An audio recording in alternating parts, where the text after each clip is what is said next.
Good evening. I hope you are sitting comfortably and that you have steeled yourselves for what you are about to experience. A podcast so directionless, you'll need a map and a guide just to make it through this intro.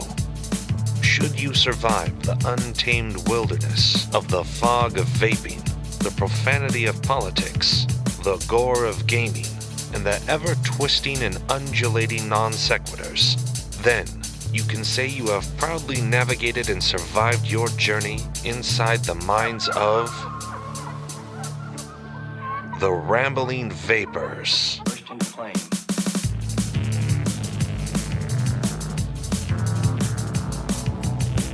And we're back. So, yeah. Well, we're back with Season 3, Episode 3 of Take 2.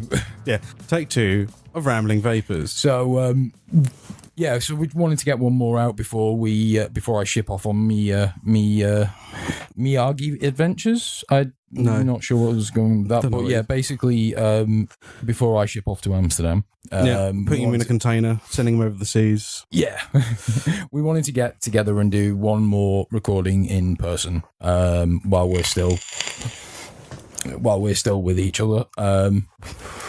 Well, that didn't sound at all like homoerotic. Wow, imagine the fanfic if we had fans. And like to facilitate the continuation of the Rambling Vapors, I've bought myself a new mixing desk and bequeathed the old one to Bungle. So we've been having some teething issues getting it all set up because it's way more fucking powerful than the previous one. And Nero hasn't read the manual yet. No, I haven't. I just wanted to play with the toys. So we did like a good 10 minutes of recording, and I went and I was really paranoid about it. Went back, listened to it, and it was just all over the fucking shop. So I think we've managed to get a much better balance of it was just getting the balance of gain and volume just right, and I'm sure there may be a slight fluctuation in the audio quality, which is really annoying because I've just got it dialed in perfectly with that. And on the plus card side, it means we get to redo the bit where you forced me to do a smash cut because you accidentally paused the recording. Yeah. But I'm still going to bring it up so everyone knows what you did. Oh, thanks. But yeah, so this I think is sounding much better. Also, I had like a headphone splitter preamp thing which I think just died. A horrible crackly bubbly it literally cost me like £5, so I'm not going to blow it. So yeah, I'm the only one with headphones listening directly into making sure I can hear everything and, monitoring the situation. So hopefully this is sounding pretty decent for y'all. Yeah, and it means I don't have to hear my own voice, which I hate. Well, yes, this is true. But it also means I can signal you if you're for some reason not showing up on you go all quiet. But yeah. Anyway. So yeah, we're back. As we mentioned before, we trying to put together a CBD episode. Now, it doesn't look like we're going to have any of the materials together before I actually take off for the final, the leaving of the country. Yeah. So we're going to postpone it till being either the first or the second one when we come back once I'm all set up over there. Which is probably going to be a couple of months, which is another reason why I felt sort of getting another one done out quickly means it might be like a month or so, but hopefully if you can stay on at the end of fingers crossed. Yeah, might be able to do one in September, but if not, then we'll be doing one over the internet, which means obviously there will be a slight change in audio quality. Probably. Yeah, we're probably going to have a few teething problems with that cell, but hopefully not. We'll do enough testing beforehand, so we'll see how it goes. But yeah, so I upgraded the mixer, so yeah. Apologies if the sound's not quite where it used to be. There's going to be... I think we're doing okay. I think it sounds okay. You never know. It might be the best sounding podcast we've ever put together. Probably not. I think the last one was. It sounded so good. Yeah. But yeah, I think we're getting there. I think we're definitely getting there. Anyway, so as I was saying, the CBD episode's kind of on hold for the moment, but we shall be doing a... talk today. Really, the show today is going to be focused on, or the main bulk of the show is going to be focused on discussions just around legalization of cannabis across the world, mainly being fueled by recent developments here in the UK, just in time for me fucking leaving. Although going to a much you're going to Amsterdam, where exactly it's still not legal, but they don't give a fuck. Yeah, it's everywhere. So what's happened here in the UK, which we'll go into really, but there's been there's currently undergoing a reevaluation of medical marijuana, and its place in the UK kind of thing. So we'll come on to that in the main bulk of the episode. But first off, as per the usual kind of starty thing to get us going, we'll just kind of go what we've been tooting on. Yep. I'm trying so hard every time to remember what we did last time. No. I'm just trying so hard every time to not just call this section what we've been vaping, because it's such a hard rip on Grim. Yeah. And it is inspired by his section, but it's a really good opening segment of a podcast between the two of us. Yeah. Kind of well, I picked up a couple bits of new hardware. Yes. So I've got the Mi Pod, which I'm using for CBD, pretty much only. Yep. I haven't put a single bit of nick through it. Currently got the bubblegum flavour by, I can't remember the name of the company, but they're the one that e-cig Wizards have just started stocking. Oh, yeah. It is an isolate, but it's bubblegum flavour. It tastes like the old pink Hubba Bubba. Oh, it's yeah, lovely. nice. You remember the old fucking, tape on that one? Yeah. Proper fake pink bubblegum. And the other new bit of hardware I've got is probably been the most vaped thing I've had for a long time, which is the DigiFlavor Mesh Pro RDA. So I've turned to the cloudy side of mesh vaping. It took me about 3-4 attempts to just get the mesh and wick right. Definitive learning curve with that shit. Yeah, I have singed facial hair. I have burnt my tongue. Man, I damn near inhaled fire. It really put me off. It really, it's a shame because although, like I said before, I've been trying to use it as a squonk because I thought it'd make a great squonk, but no, it's just a terrible squonk. Too much cotton. You got so much cotton, and the juice well is so fucking deep that you're basically going to pump your entire squonk bottle into it, and then it will come down dry, and the cotton probably won't have absorbed all of it. So you're better off just blurping over the top. Yeah, and it's quite It's if you keep it upright, it's forgiving when you over drip because you can just do a couple of fires off before you do it to get the spit off, and that just gets the coil nice and wet, but not saturated with liquid sitting on it. Yeah, and completely. Flavor is so amazing. Vaping Coffee Shop Limited's Unicorn. Oh yeah, this is the unicorn frap thing. Yeah, the tribute to the unicorn frap. So mixed berries, I think sour mango or something, whipped cream and cotton candy. Nice. So sweet, refreshing, delicious. I was running Pom's Bonbon through it, which is their baked apple crepe, which is very nice. It got a lot of cinnamon to it, but it's not horribly overpowering cinnamon. It's just that it's a sweet cinnamon sort of in there. Nice. And you got the apples coming through, and I've currently got running that through my Moonshot. Oh, yeah, it's rocking with that. Yeah. And that's pretty much for new stuff since I last was here. I have an update on some stuff that I talked about last time. So first off, my Rage Squonk mod arrived from e-cigarette warehouse. Took way too long. Customer satisfaction and that was not amazing. But it arrived. It's fully working. Great, fucking brilliant dual 18650 Squonk mod. Hefty beast and a bit of a weird shape, but actually really comfortable once you get used to it. I guess it's kind of like if you took the S-Modus Minikin 180, the set version 2. And put the buttons on the side rather than the front, but it's comfortable. It's really you can hold it. It works. It's really comfy. Actually. Yeah, it's very ergonomically designed. It sits very well. Not so much if it's a little bit. Left-handing is a bit weird. You can do it and thumb fire it. Yeah, but it's not easy to squonk in the left hand. It's definitely more for a right-hander. I find. It's not like the. Actually, no, because the left hand. I mean, if you could do it like that and you can reach around, then it's still not great. I think it's actually fine if you were a left-handed guy, but because you're so used to the right, it feels better there. Yeah, I guess. I think that's partly what it is. I think it's a great mod. And it's got really good, easy, no minimal mess juice bottle that just kind of held on with O-rings. It works really well. Also picked up the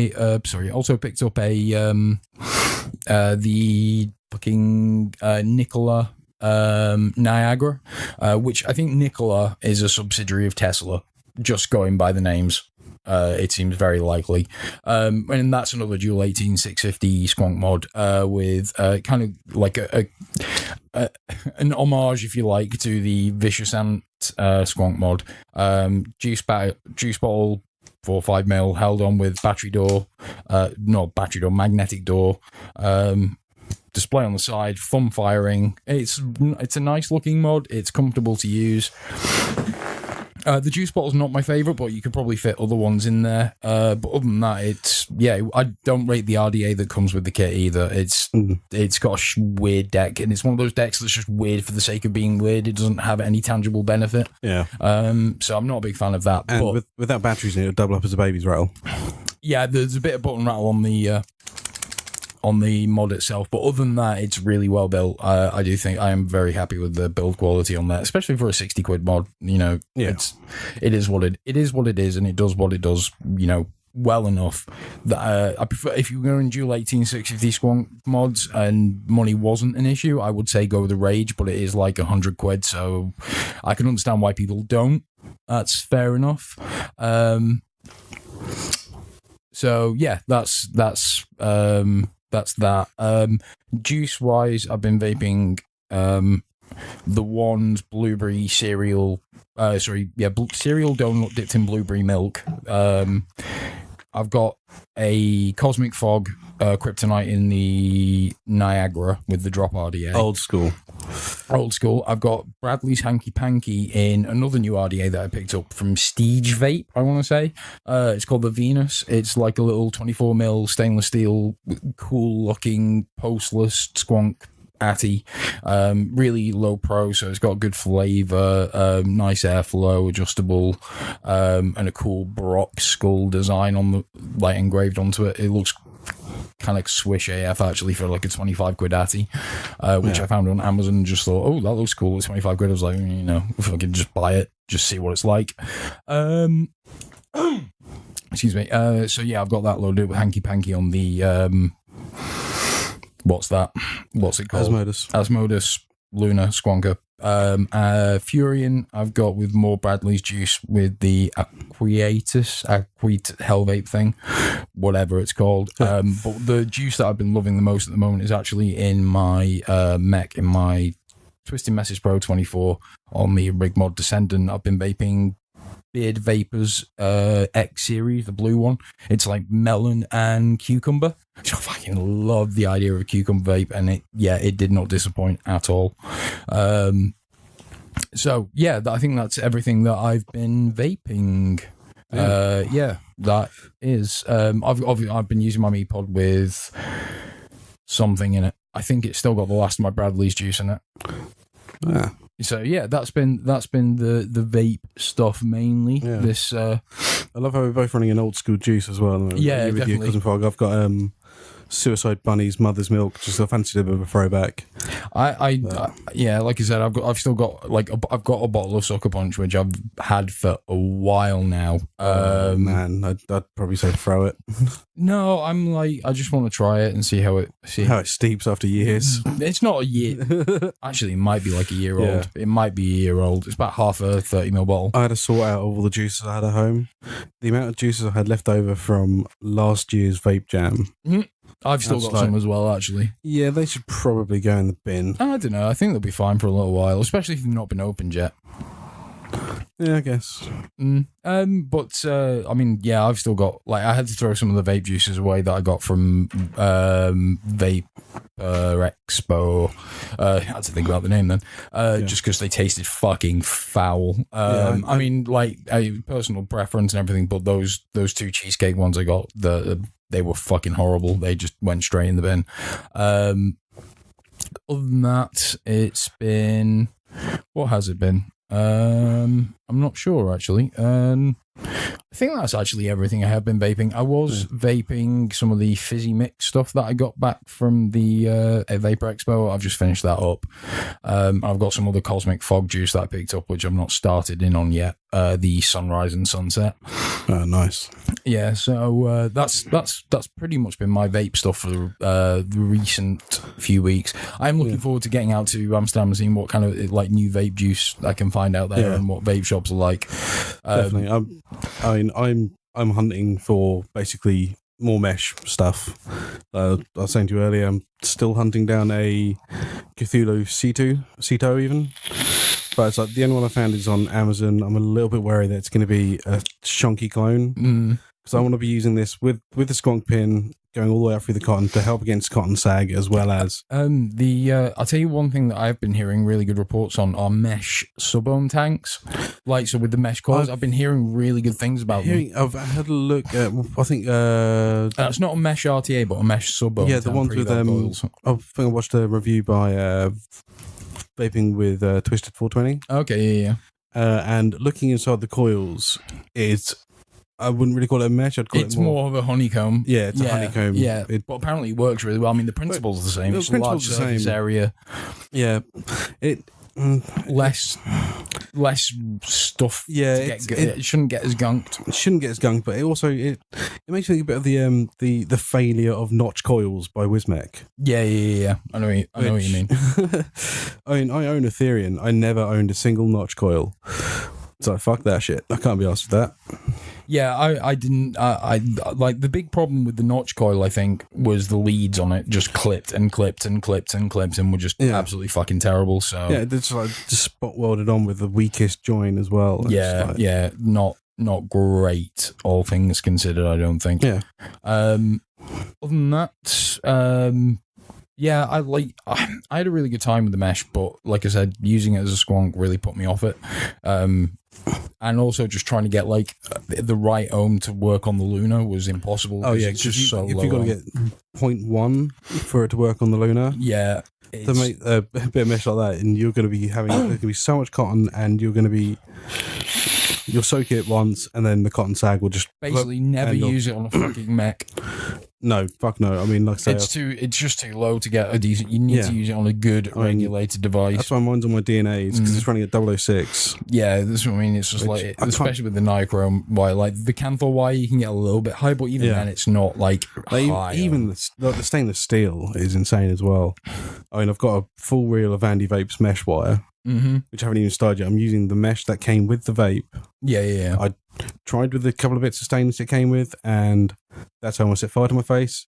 Yeah, because I wasn't used to building it, and I was like, right, have a go with the nichrome, make a much smaller bit of shorter length of mesh. Yeah. Clamp it on one side, put the cotton in, and then clamp the mesh over the top. Yeah, and then soak that fucker so much. It just holds juice. Yeah, the juice was so deep. But another issue is with that is you'll do that, and then you'll be walking to go for your vape, and then you look at your hands just covered in juice, so it's come out of the airflow. Yeah, definitely. So it'll probably benefit from either the airflow being a little bit higher, or doing like on the recoil and having it angled. Angled would be better. If you put it higher, you're just going over the top. That's the problem. Yeah, that's the issue. I mean, at the moment, you always want air to kind of come up. Like my upwards. airflow is currently aiming. I think the top row is at the very bottom of my coil. Yeah. Bottom of my mesh start. So the airflow comes up and over the top all the way.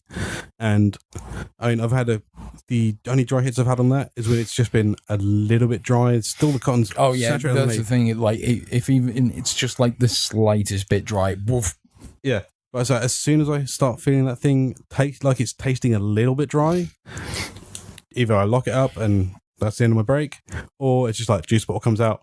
Yeah, you have to. Yeah, that's like you need I think to keep it wet. Yeah, I think the maybe some innovative design where you could get better consistent contact with the cotton. Yeah, I mean that's why I'm quite interested to try the Ceto is that vertical, Yeah. because you can just pack that with cotton, and the same with the squonk pin in the middle. It's going to make for great distribution of juice. Yeah, definitely, and hopefully should provide support to the cotton. But the only thing I would worry about is the cotton sagging down around the tube and just like sagging its way out. Eventually, it's going to be one of those things where you're going to have to keep an eye on that cotton. And as soon as that starts to dip too low, out it goes. Repack. Completely. But the mesh goes so brittle after you fired it. Yes, it does. I think overall, like it's definitely. I'm all for innovation. Trying new things, and if we get obviously there'll be iterations and more designs. So it's definitely one that I don't think it's perfectly there yet, but I definitely like the idea, and I do rate the flavor off it. So I'm tempted to try Vandy Vape's mesh as well, because that's got a smaller juice well. Yeah. And just to see how that would do, and perhaps give that. One thing I did try actually is the ribbon that comes with that you buy for the mesh, the actual mesh ribbon itself. Yeah, the spools. So that one I actually tried cutting it in half. Lengthways and making a really thin mesh. You still get really good vapor production and everything, but you obviously you can get a much higher ohmage out of it if you make it thinner. Yeah, because you've got less surface area. Although the gains are minimal, I'll be honest. Yeah, to get an actual 0.1 at a decent height, I was using probably about 5 mil. Yeah, about 5 mil thick. Jesus Christ. Yeah, it is mental. I think.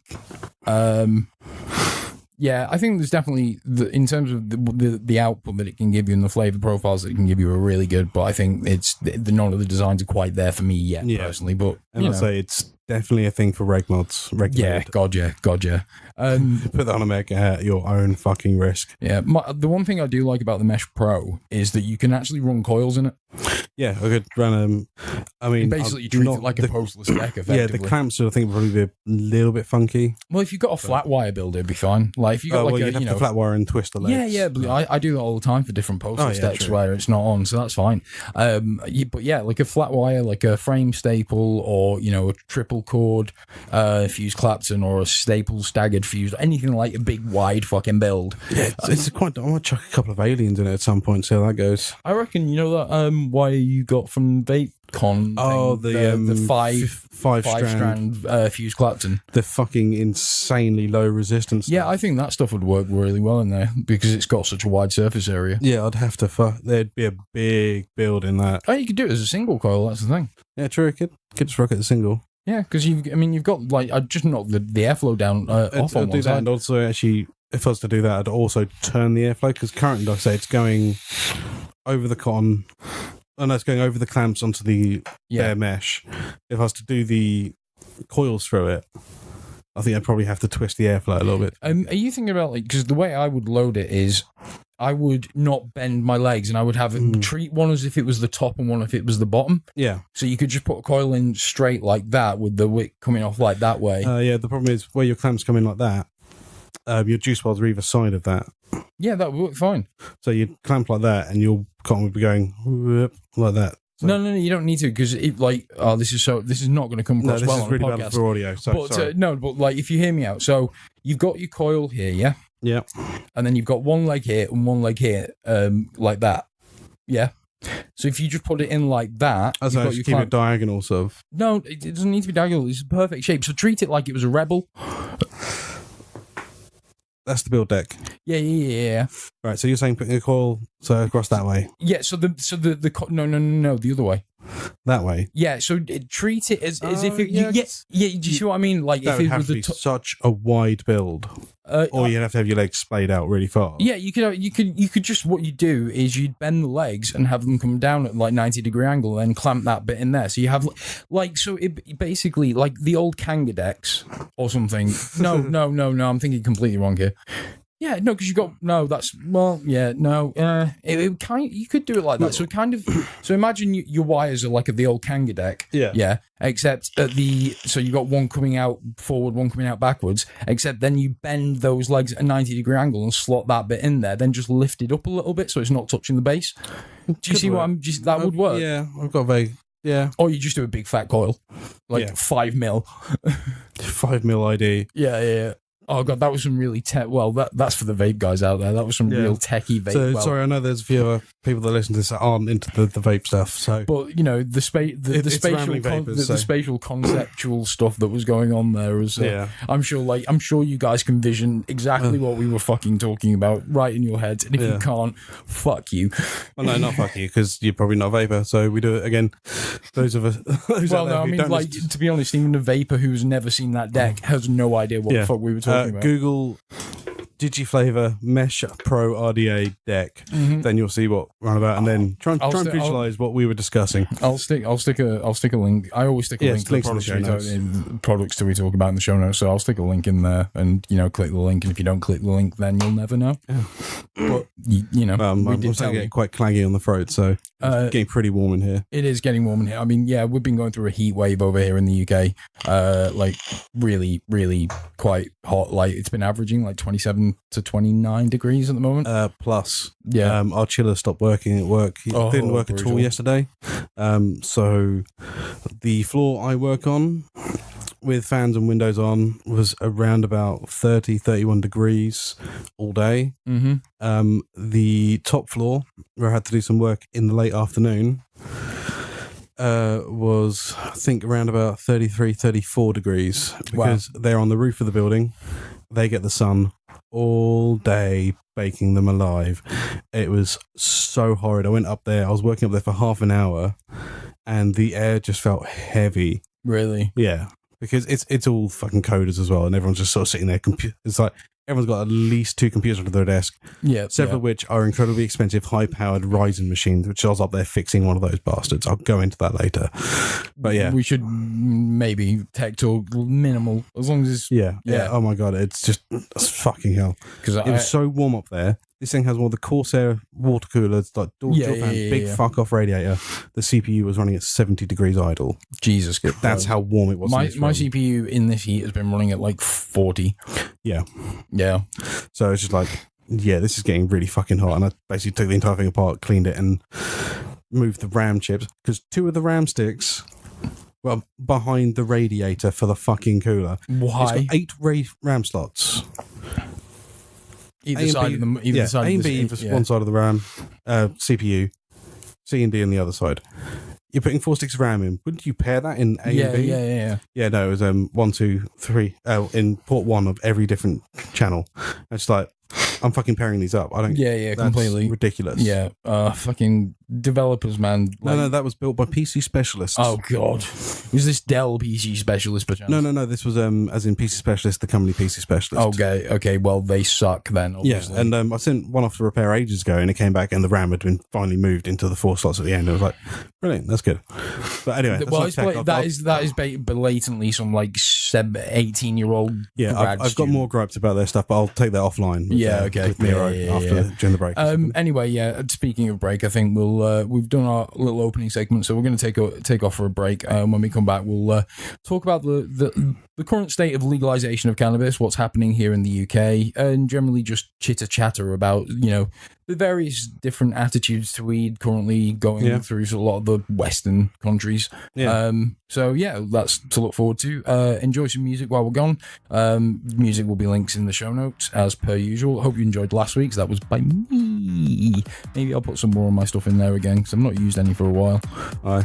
Anyway, we'll be back shortly. So peace out. Soon, guys.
No, we're back. Sorry, I knew you wanted. I just cut you off mid countdown.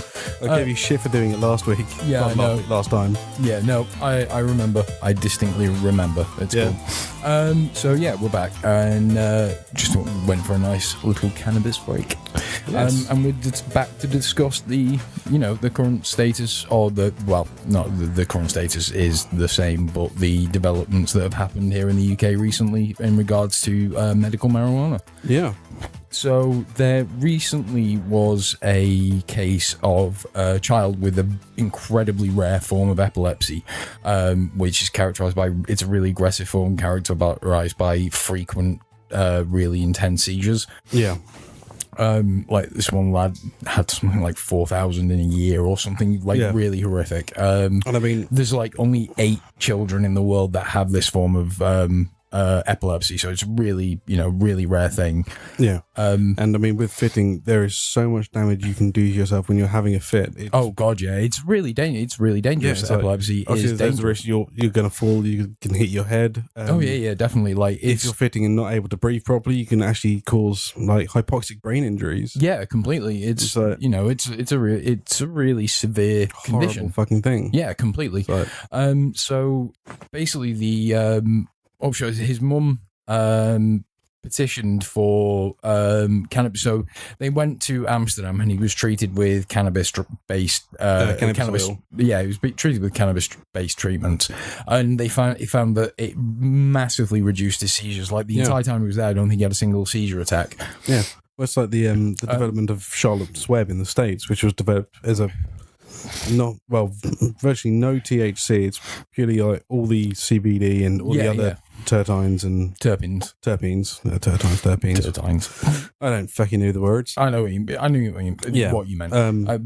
And that was because, again, she was a child who suffered from really severe epilepsy. Basically the same thing this lad over here has. And like I said, they developed this entire strain, and it has been incredibly positive for the people who suffer from epilepsy. General, even if it's not like as severe as that, a lot of people find it helps with their seizures much better than the chemical based. Yeah, completely. All drugs have a natural basis. Yeah, but you mean manufactured drugs as opposed to natural things. Yeah, no, I mean, like cannabis has showed like so many benefits across the board for so many different things. But so this woman, she been petitioning the government to be able to get medical marijuana for her son here. The government typically said no in the first instance, and they were like, no, you can't. No, there's the government stance over here was marijuana has no medical benefits. Oh yeah, that was the response to the petition in regards to them rethinking. I signed that first petition. The government's actually using there are no proven medical benefits. Ultimately, the hypocrisy is that we are one of the biggest suppliers of cannabis products in the world. That's including not like hemp based products for manufacture, but also we do supply a large quantity of medical marijuana to the States and other places. So it's incredibly hypocritical for us to make profit off something that we, the government saying, oh, well, it's complete bullshit. That effectively means we can go and sell it, you can't. That effectively means the government thinks of us, ourselves, as effectively snake oil salesmen, So anyway, this petition went backwards and forwards, and I believe eventually she got they've agreed to let him have his cannabis-based treatment. But off the back of that, the windfall has been that major healthcare advisors for the government have said you need to re-examine the evidence. There's been a lot of societal pressure as well, because there was a lot of sympathy for this mother and her child and everything they'd gone through. So the ultimate result is that the government have turned to the Surgeon General, who has said we need to re-examine the evidence. I mean, her response was, well, the evidence is it's medically beneficial. Yeah. So there's currently hopefully very positive discussion that's going on here, although there are some caveats to this. It is the British government. It is a Tory government. Yep. And the thing is, they've said that we are going to look at this. This is not about recreational use in any way, shape, or form. We are only going to be looking at this in the cases of like severe cases, so extreme cases like this child with the severe epilepsy, or severe cases of MS and things like that. So the chances of actually getting it for some of its more common benefits are probably very, very slim at this point. And like even if you have anti-inflammatory, pain relief, depression, all the other benefits that are probably one of the more widespread uses, like treating PTSD and things. Yeah, PTSD then more like in the States are moving towards MDMA for PTSD, and I believe LSD as well has been trialed. Mike's going again. Okay. While Bungle fixes his mic, I will just quickly pause things. We'll be right back.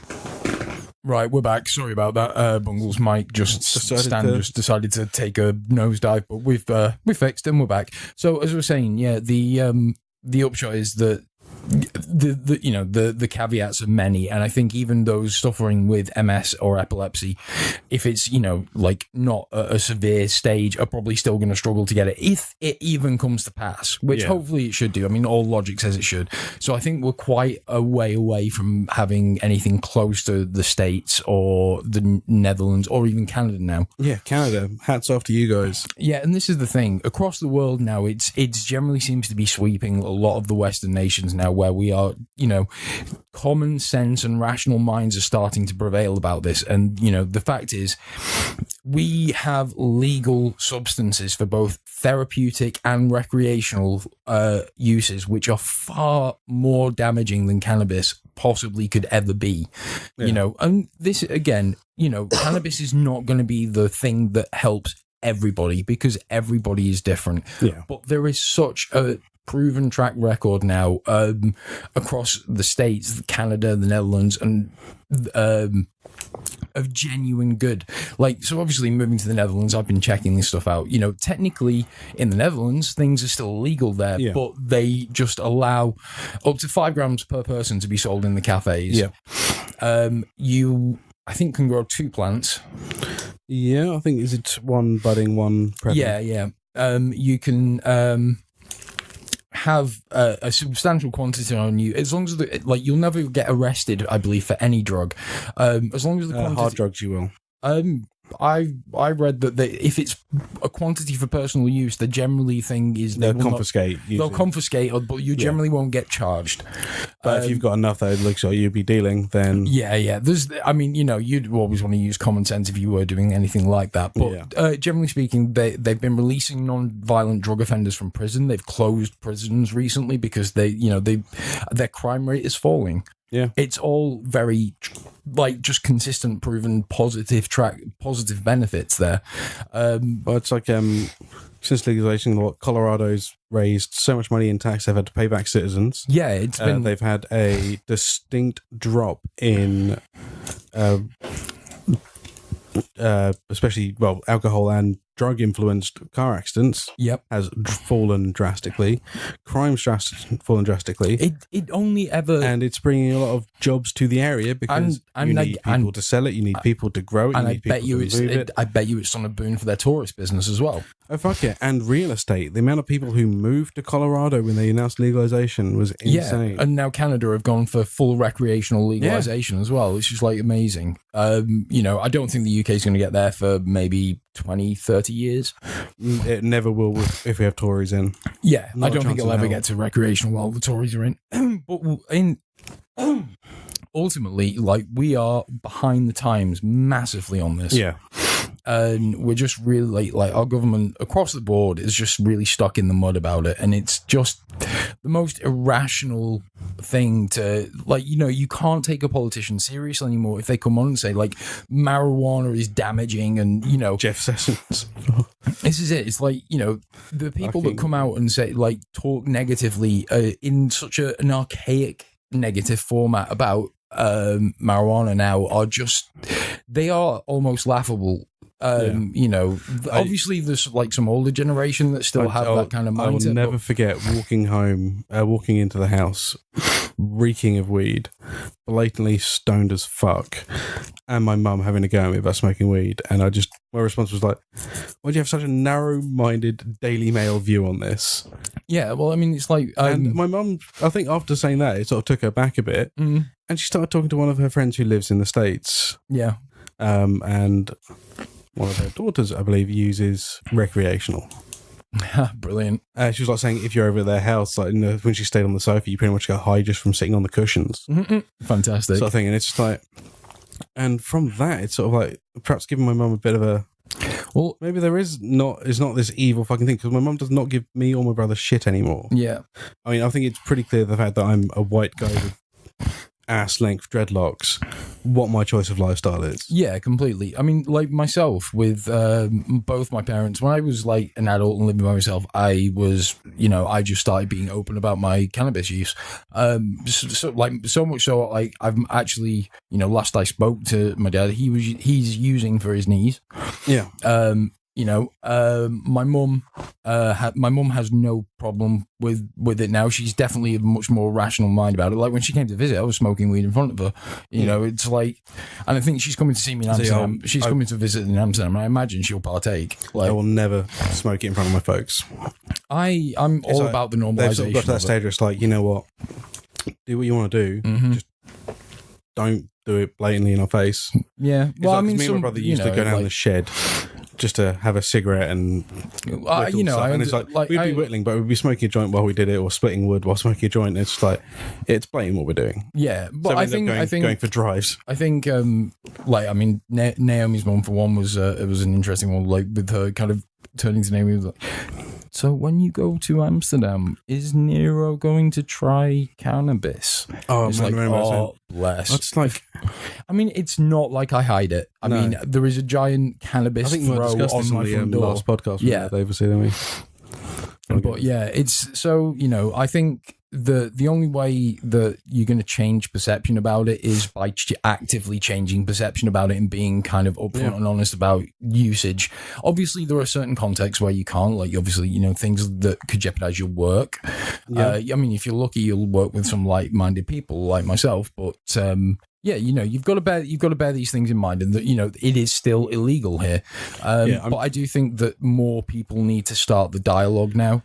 I'm pretty sure a fair few people at work know that. Just look at me. Yeah, I mean, it's the same with me. It's like, it's not a million-mile jump to look at me and go, well, yeah, definitely. But it's also not a million-mile jump to think, is he a neo-Nazi fascist? No, that, I think just from, like, speaking to me for maybe 30 seconds. But that's speaking to you. I mean, just seeing you walking down the street with giant beard, shaved head, it's a little bit... generally don't look very fascist, though. I'm very... like my dress you're sense, looking more techno Viking at the moment. Yeah, this is it. I look like what I do. I look like a nerd. You know, I'm generally wearing a wrestling shirt.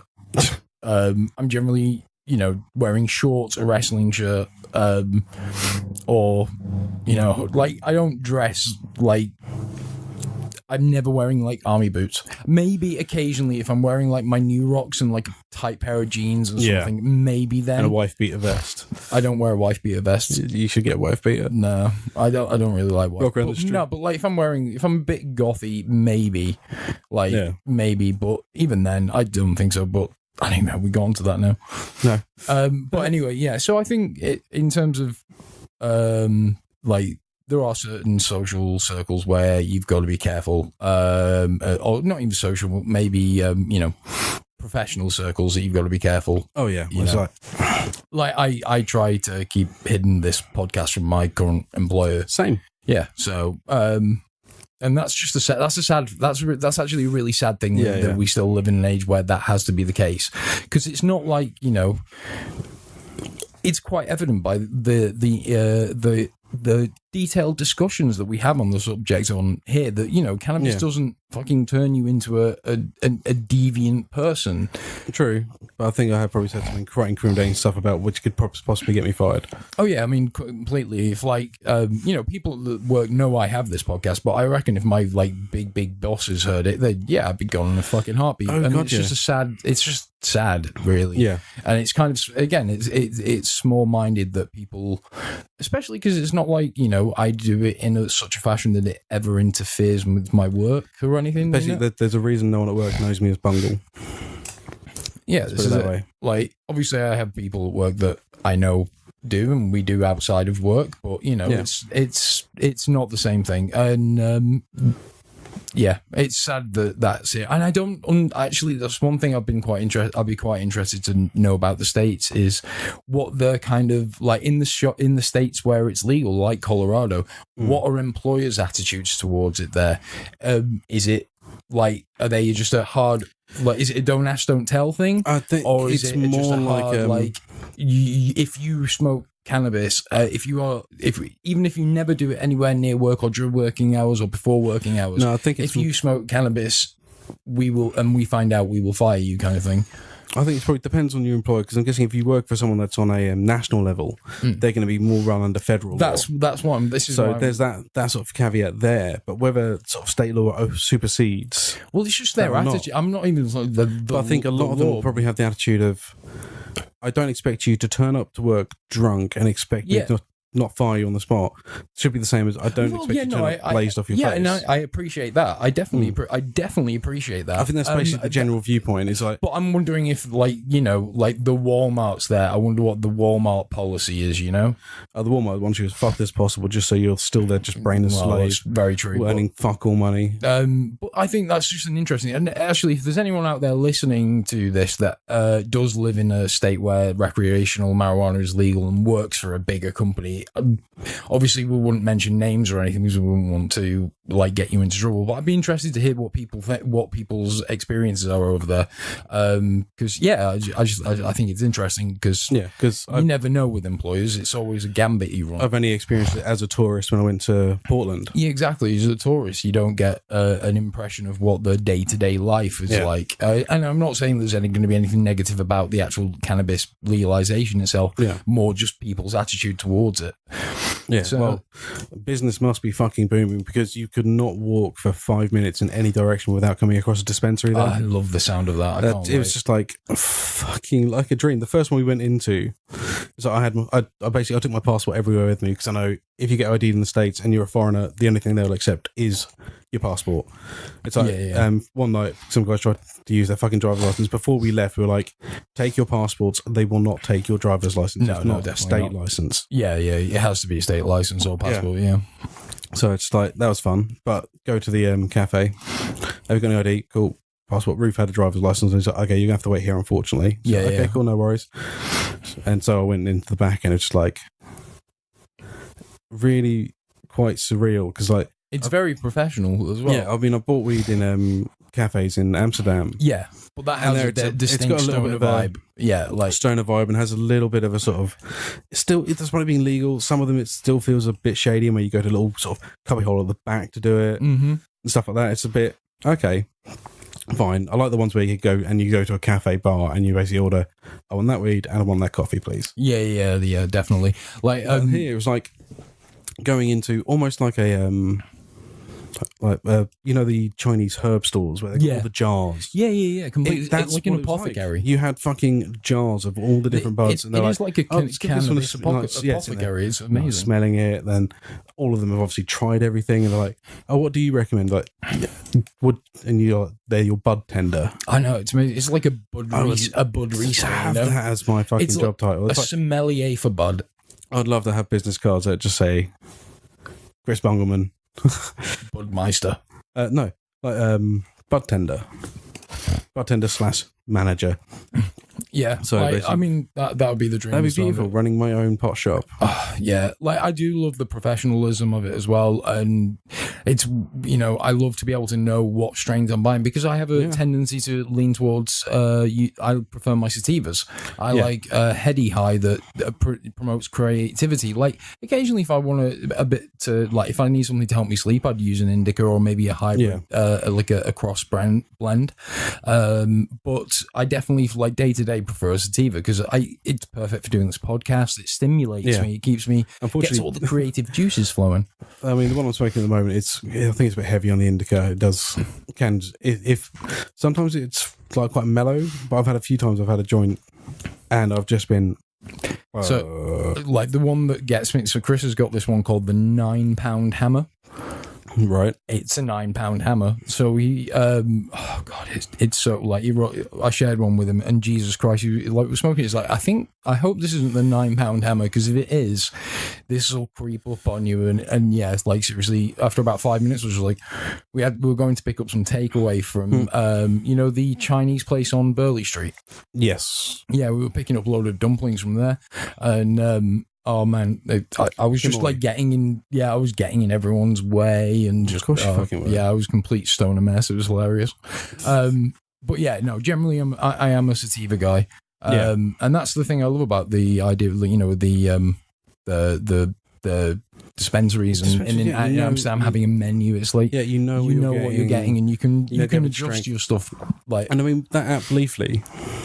Oh, Leaf is amazing. Give me a rundown, like people's like reviews and like what they feel like high wise, the negative sides. Yeah, it's great. And it's I love that the negative is usually red eyes, dry mouth, munchies. Yeah, munchies, dry mouth.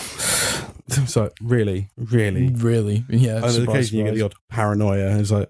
I actually no, that's not true. I have had like a little bit of paranoia with like heavy indicas when they kind of proper mong you down. Oh yeah, I had I'm all right if I don't have to go anywhere, but if I get that kind of heavy indica and I'm out and about, I'm just like, oh man, the amount of times I've proper fucking just had to.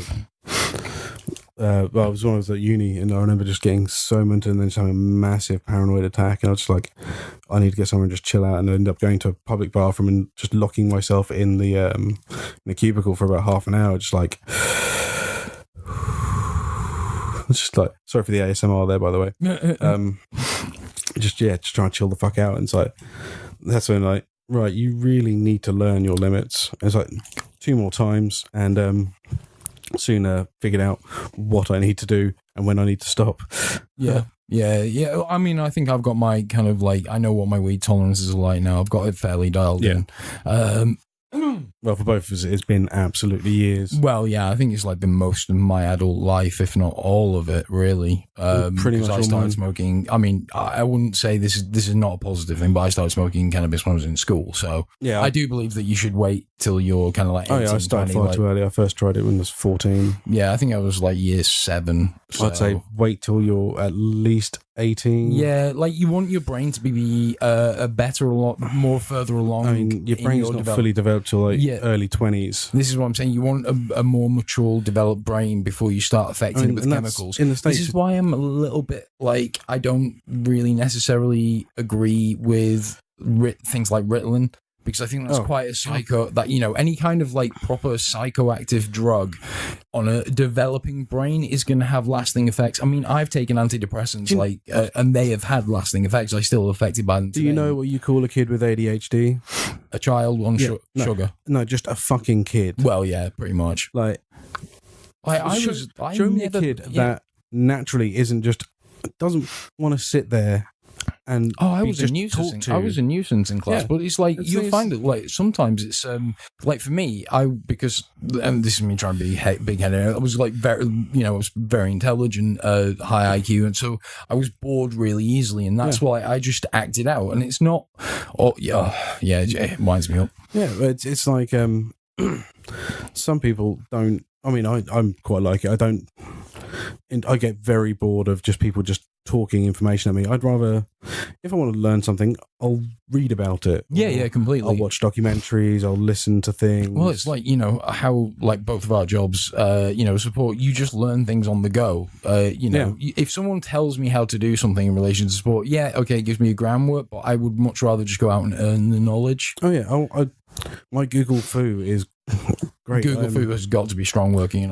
Like Black Belt 5th Dan. Yeah, completely. Right here. Yeah, completely. Like, I mean, I'm fairly proficient in a number of languages, which I've just taught everything myself. So I can work in Python to a fairly high degree. C#, maybe not quite as fluently, but I'm coming along. PLSQL, Oracle databases, all that kind of jazz. I'm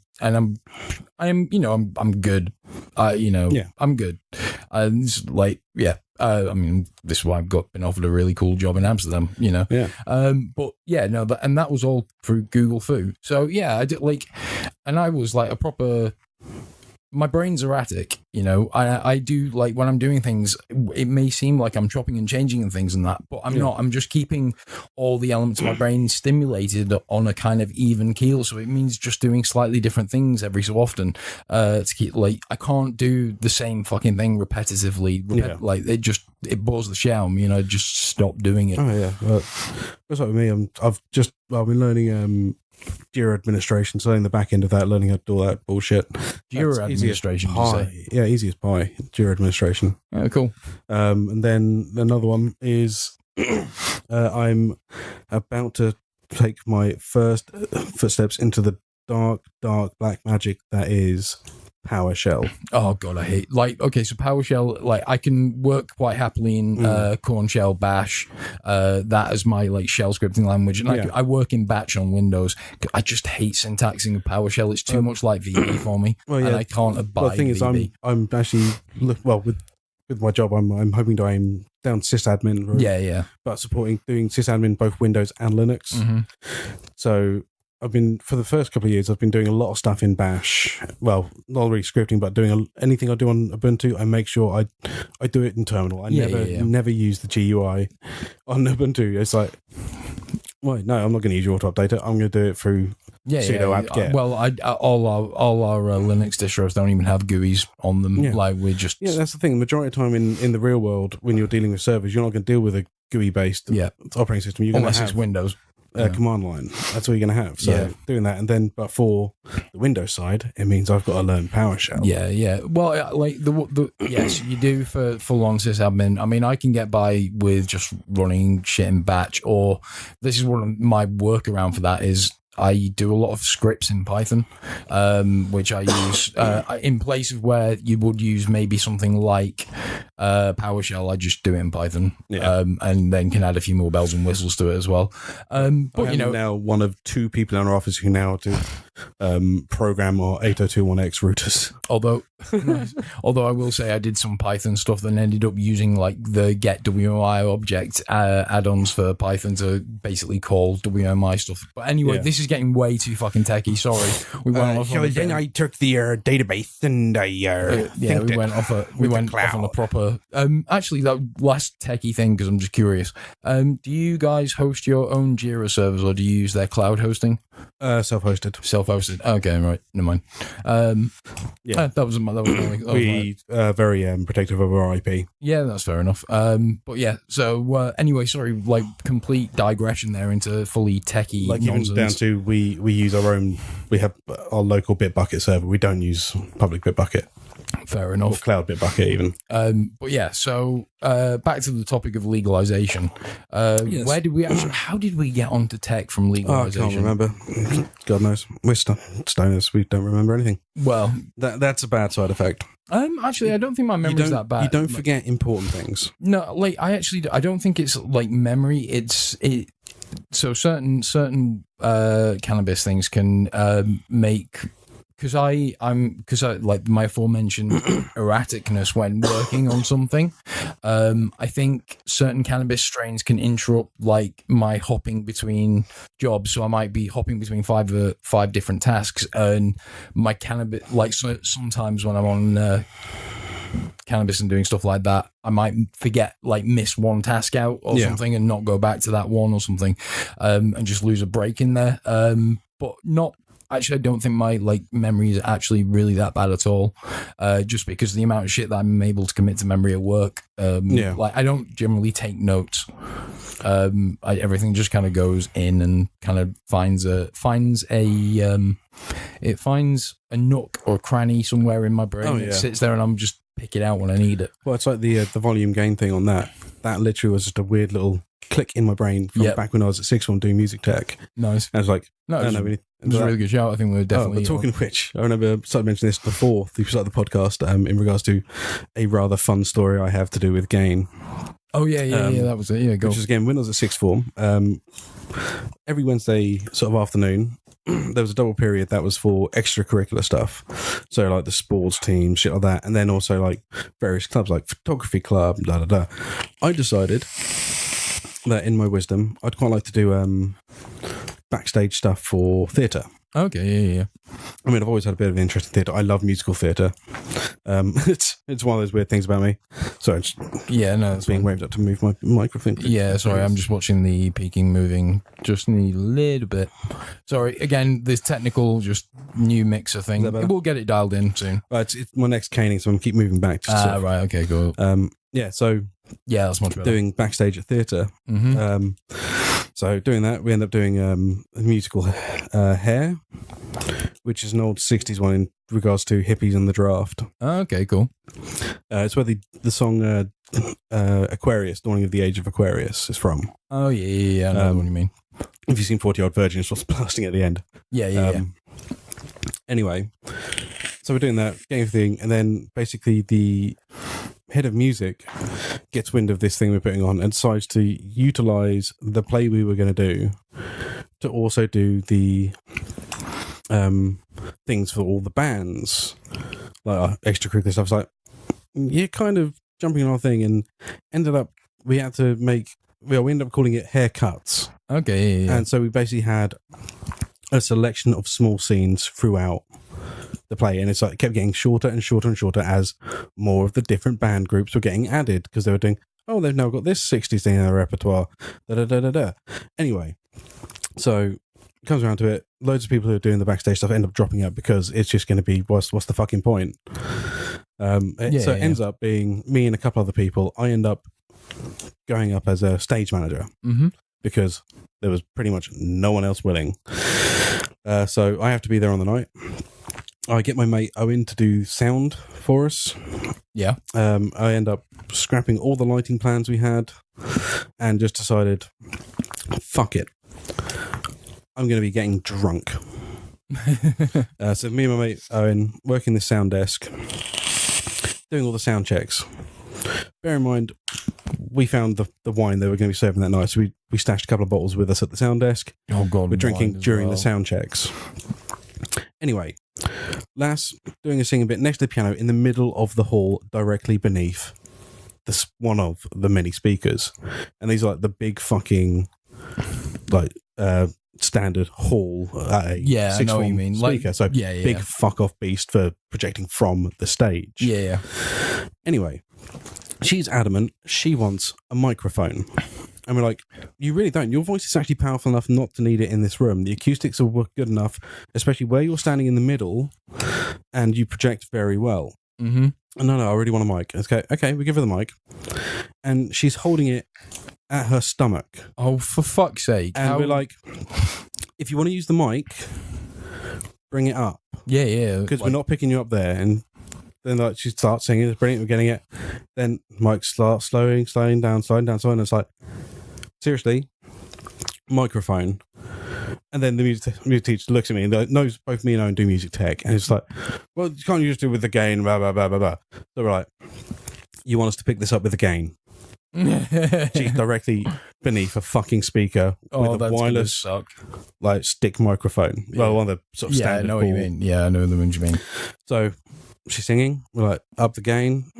Still not getting her. Should we keep going with the gain? Yep. Okay. So it's like, let's go to Owen. You know what? Go a bit quicker on the gain. Let's get this to max. And I just go, I'll tell you what I do. And like, guy playing the piano for her singing, just, what the hell was that? It's like, but that's how high I have to get the gain for it to pick her up, and she's directly beneath the speaker. What do you want me to do? Yeah. And in the end, it ended up like, tell you what, she can have the mic. Click off on the desk. Fuck that bullshit. Yeah, she does not need the fucker. It's like, so that's my funny story regarding gain. Nice. And that was the day that my the head of music, who was also in charge of me getting graded for music tech, hated me. I got a U. A U? Yeah. Is that ungraded? Ungraded, because I think one of my bits of coursework was missing, but it had been handed in. No. So it's just like, okay, yeah, right. That's been missing. And like, spoke to the the bit where they deal with all the shit at the sixth form. Yeah. And I'll be speaking with them. If you get it in within 2 days, it's like, that was my only copy of a VST. And you want it in 3 days. It's like, this is before I was clever and did backups. I was a fucking retard. Always been a geek, never been as good with backups until moments like this. When you lose stuff, you realise. This is why I have an NAS drive. I've always the only way you get good at backing up stuff is when you lose everything. That teaches you, basically. But it's why when at the prime of my external data storage was 7 terabytes of external disk space. Fucking hell, that's quite a lot. But yeah, so like, sorry, we've just. Sorry, we know that. Yeah. Back to legalization. Where the hell were we with that? I don't know. How do we keep getting to tech? Because gain. Fuck. There's a reason we're called Rambling. Well, it is. You get what you pay for, or not in the case. Before we jump, actually, I'll bring that up at the end. Fuck it. Yeah. No, I'm not going to segue again. So yeah, back to the topic of legalization. So yeah, bringing it all back around to where we internationally legalization-wise, obviously, we've mentioned Canada. We've mentioned... Which has gone for a full national legalization. First of the G8 countries to do so. There's a South American country that did it first. Was it Uruguay? I think completely Portugal, legalized marijuana. I think Portugal is decriminalized. Yeah, but it's everything, isn't it? Every drug is decriminalized. Yeah. Like everything has a certain amount you can have on you. Yeah, because that's where my mum's been traveling at the moment. Because she mentioned like it's the crime rate there is actually quite low. Yeah, it's fucking bare anything because. Yeah. It's like so many crime statistics are inflated by non-violent drug arrests. Yeah, it's ridiculous. Like is it Cambridge Constabulary or just generally the British police have kind of gone on record saying we're not actively pursuing cannabis. I believe that was Cambridgeshire Constab. They're just like it's not worth our time and effort. We're not, if we catch you, we will prosecute you. But you walk down the streets of North Romsey. Yeah, I know. It just stinks high heaven. Yeah, you can't smell anything but pot. Yeah, it's great. Yeah, but yeah, so I think we've still got some way to go in the overall makeup of things. I mean, I think the scariest thing is how our government, until recently, had been very... There is no medical benefit. Yeah. And Donald Trump is for national legalization. Yeah, no, I know. It's fun. It's just fucking mental. Yet still puts Jeff Sessions in charge. I can't even begin on Americans' politics. It's just the most... America is an oxymoron of itself right now. Yeah. It's just a parody of itself. It's just like... It's like watching the most... It's like watching American monkey dust, if that makes sense. Yeah. It's just so twisted and warped and doesn't feel like it should be reality. Like on one hand, you have like this really positive kind of sweeping of legalization, or at least like, medical marijuana use sweeping across the country. Yet on the other side, you have everything else that's happening. Yeah. It's just such a weird, it's such a crazy fucking place. The world is like the most insane. Oh yeah, just bastardized version of itself right now. It just doesn't Brexit is just a complete car crash of an entire thing. God. It's like, God damn it, we're going to need to legalize weed post-Brexit because fuck, how are we going to support ourselves? It's going to be one of our, selling medical, marijuana products, hemp products is going to become a major part of our economy now. Yeah. It's just, this place is so fucking weird.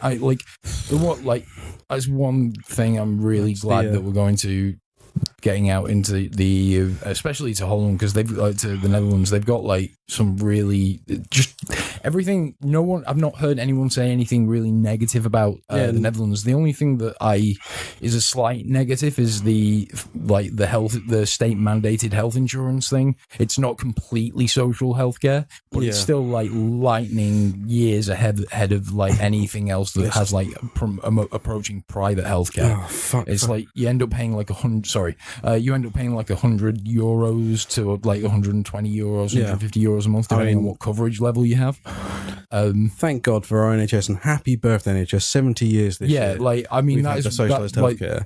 Our NHS, as much as people like may get hacked off with it, the fact that we have it is still a goddamn miracle. Oh fuck yeah! And with my other half, she had I don't want to go into too many details, but Yeah, found something that had to be removed. Hopefully it's nothing serious. So, but basically from seeing her doctor and, well, from having the MRI and having the opt to have it removed was a matter of weeks.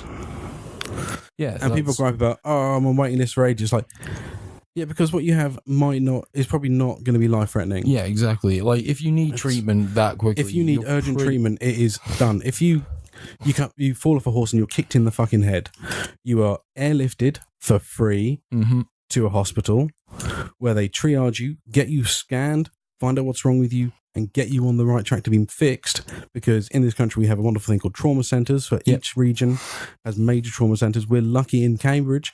Brooks is the regional centre for trauma. Yeah, we do have a very good hospital here. And it is an amazing fucking place. It is a teaching hospital where you have obviously student doctors, you have student nurses. You've also got on site is GlaxoSmithKline doing medical research. Well, I mean, Naomi works there as in medical research. Medical research, yeah. Also, with the new build, we've got AstraZeneca moving in. Again, a medical research thing. But they are an evil company. Yes, they are, but so are a lot of pharmaceutical firms. Oh, God, yeah. I mean, most of them are. Like, even Naomi's boss works with them because, she has to, really, to get I stuff used done. to work for Big Farm. Well, yeah, I remember. Well, I did IT for Big Farm, but yeah. Anyway, and also they're moving Papworth onto site, which is probably one of the, if not region, the country's leading heart and lung experts. Yeah, yeah. I mean, I have a cousin who suffers from cystic fibrosis, which again is a horrible, horrible disease. Mm-hmm. It's a genetic thing. There is, well, the only thing that can really ever cure is lung transplant. Yeah, yeah. And I mean, my cousin has not had to pay a penny for her healthcare. I mean, she might have to pay for her drugs and prescription, but you can do prepaid prescription, which makes your prescriptions much cheaper. I did it when I was on a ton of stuff for my IBS and back and shoulder pain. I had to pay £30 for 3 months, and using that card, I could pick up as many prescriptions as I wanted. That's brilliant. Yeah, I mean, I have a prepaid prescription card as well. Yeah, like, so you pay up front, you pay a flat rate, and no matter how many times you get a script signed, you go pick it up, you show that card, you don't pay any money. Yeah. I need to cancel that, actually. It's an amazing fucking system. Yeah, no, I mean, the NHS is great. How people can badmouth it is fucking disgusting. Oh, yeah, completely. Chances are, if you were born in the last 70 years, you were probably brought into this world by an NHS midwife. Mm-hmm. And there's a huge possibility, unless the Tories get their fucking way, when it's your last days, you'll be being cared for by an NHS nurse. Exactly. So, yeah. So, I mean... Sorry, I'm getting really fucking preachy about that. It's something I'm very strong about. Oh, no, I completely agree. I mean, me, lefty liberal over here. But to circle us back round to where we were in terms of the legalization thing. So I know I keep derailing and you keep trying to bring me back. I know, and I'm really, it keeps losing. Oh, but talking in regards to Americans, happy Treason Day. Oh yeah. Yeah. But yeah, no, I mean, that was actually, coming back to the dichotomy of America, that's the other thing as well, the recent, primary victory for the young Latina lass in 28-year-old lass. Yeah, I can't remember her name, and I feel really bad that I can't remember somewhere her name. Inner city New York, isn't it? Yeah, I think she's from the Bronx, and I think it's that Queens area type. Yeah, but she has ousted that 10-year. 10 term or whatever he was. Yeah. I mean, it's just, that things like that are happening, which are really great, but then you look at it's just so weird. It's so weird. There's one or two, a few things that could happen in regards to with what they've done with Trump coming to power is it's going to go, there's a few ways it can go. He wants to be a dictator. He becomes the dictator. Mm-hmm. Basically, this actually finally gets like one. Young people in the States interested in politics. I mean, I'm not saying that by the time he declares himself a dictator, that's a little too late. And then that's when it goes. I mean, this is extreme circumstances. The Mueller investigation could still fuck him up completely. It goes north-south divide again. And, not necessarily north-south. I'm not generalizing. Speaking of south, didn't Texas legalize weed, at least medical use? I don't know if they have. I'm sure it was Texas. I'm sure it was like Texas. I know Nevada's fully rec now. I'm sure Texas is at least medical now, and it's like fucking Texas. Oklahoma's legalizing as well. It's looking like I can't remember if they've just legalized or if they are. Except for so yeah, I mean, there is definitely a change in world politics that's happening. It's just I do feel very likely that other than maybe the more extreme countries in the Western Hemisphere like Russia, I think we're probably going to. Would you count Russia as the West? I guess you would. You count them as a Western civilization, I guess. I'd say more, if you want to rather than go Western, I'd say probably They're Eastern Europe. Eastern Europe, but I guess they are technically Western. They're a Western civilization. Yeah. They're not an Eastern civilization in terms they're of like Caucasian. Yeah. So I think predominantly you would consider them, even if not maybe so much ethically, but in terms of the structure of their society and everything, it's definitely a Western culture. Yeah. So let's just refer to the whole group as Cold War superpowers. Yeah. So I think other than that, like, and maybe some of the EU as well. Like, I don't know if Spain will ever quite like. I think Spain's going to be quite harsh. But I don't know. But anyway, what I'm getting at is I think that the UK is in danger of being the last of the big players, although I don't think we're going to remain a big player for much longer once Brexit fully kicks in. No. But in terms of the last, traditional old guard big players to the table on this subject, I think we're going to be the ones that look like the typical Brits with, their fucking sticks up their asses stuck in the mud. Stiff upper lip. Not... We're going to come across across as the typical fucking Brit that just doesn't want to know. The Brits that go on holiday and shout, "I want chips with it, mate. Fucking chips, mate. It's ketchup, mate." Fucking... Yeah. More chips, Pedro. The worst kind of the thing I hate most about this country, basically. Yeah, there's a brilliant Monty Python sketch about it, which it shows times have not changed for Brits abroad. Where he wants to go on an adventure holiday because he's sick of all these holidays, and he just ends up going off on this massive rant about package holidays in Spain and places like that, where everywhere serves Watney's Red Barrel, which is a very typical English beer of the 70s and 80s. So just like I was saying, all these foreign pubs, and you're going to from each English themed and run pub basically in these foreign places, and it's like, no, I don't want that. I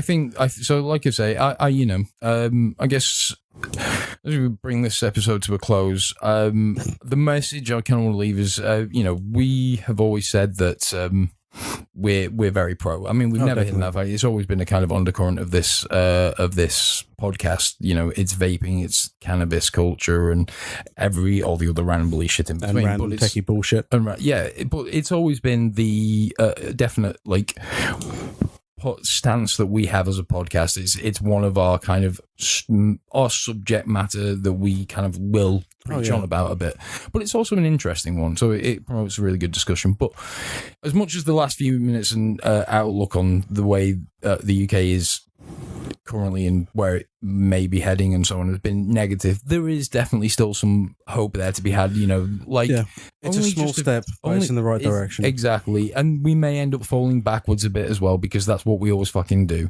But 5 years ago, this would never have even got to the table. So I think as long as the march forward on this matter carries on continuing in the fashion it is across the globe, or at least across the Western Hemisphere and the Western civilizations, eventually we're going to have to keep up. There's going to come a point where to stay looking like the progressive country we want to be portrayed as, we're going to have to take that step, even if politicians would rather that they didn't. So we will get there in the end. I just think it's going to be a slow and torturous process, but at least that process has now started. Like I say, maybe some setbacks on the way, but the outlook is positive. And in the meantime, I'm going to a country where it's already at. Fuck you. Yeah. So just as a side, like we were saying, sorry, I'll leave. Well, what I was going to say is, obviously we're signing off at the moment. Also, just want to let you guys know, I am also thinking about, because obviously there's going to be a big lull between us being able to actually do podcasts. We're both avid gamers, so I've put the suggestion forward. We're going to possibly create a Twitch channel of Rambling Gamers, unless it's already taken, but we'll put it on the Facebook. Yeah. So yeah, we'll get on cam, and you can listen to us ramble shit while playing some games. Yeah, playing some games, especially because it gives us another excuse to stay in touch while I'm over in the Netherlands. Oh, yeah. And we're gonna have like the full recording setup, so we're gonna be on that. So on that. Oh shit! Just hit my mic. First time this episode though. It's amazing. On that subject, though, so once we're over there, once I'm over there, rather, and we've got our own place and set up, then yeah, we'll try and get one on as soon as I can. At that point, I think the big thing is just going to be getting a property, because obviously we're going into a temporary accommodation. While we're there, I'm not going to be able to get everything set up properly, but yeah. So again, this was the last Rambling Vapors from the UK for now. Well, I'll be always. Well, you'll always be in the UK with us, unless it's September 1. Yeah, with us both in the same room. This is the last one. Hopefully, we'll get. They will still happen. Whenever Bungle comes out to see us, we will get one. We'll knock one out. I doubt we'll do one when I come back. Although you've got the setup, so if I bring a mic, then we could. Haven't really got the space at home. Yeah, that's true. Unless we can commandeer someone else's house. Well, yeah, we'll get guest stars. And if I've got a hotel room, just bring it over. I'll have the MacBook, and we can just set up in a hotel room. Yeah, so we'll see what happens. But this podcast is not going anywhere, so stay tuned, and we'll keep you posted with how things are going. And one day we will do the CBD episode. I promise. It's in the works, and it's going to be a banging episode when we do it. We promise. And you can hold us accountable like Rambling Capers. Yeah. I might put that up at some point, actually, because I still have it, and it sounded great. But anyway, I digress. And without further ado, I shall bid you all a good night. Farewell, weary traveller. Or I should say, I will bid you all a goodbye and a good night. Bang! Sorry, Kenny Omega. Yeah. I couldn't just leave it on the edit on that as the ending for that, because it just sounded too fucking cheesy. Yeah, it really fucking did. Anyway, yeah, we will see you again. See you soon. Not soon, but speak to you soon. Stay safe. We'll be back once I'm set up in the Netherlands. And it'll be fun. Take care. Bye.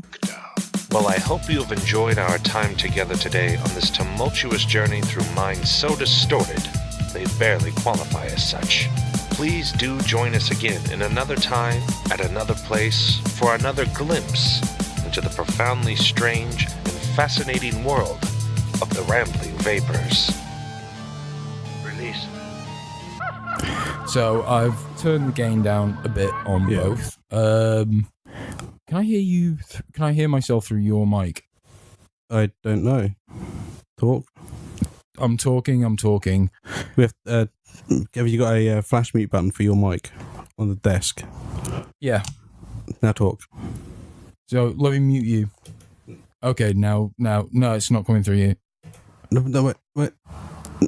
Muting my microphone is not going to let you know if you're coming through on my microphone. Oh, yeah, your microphone. Sure, yeah.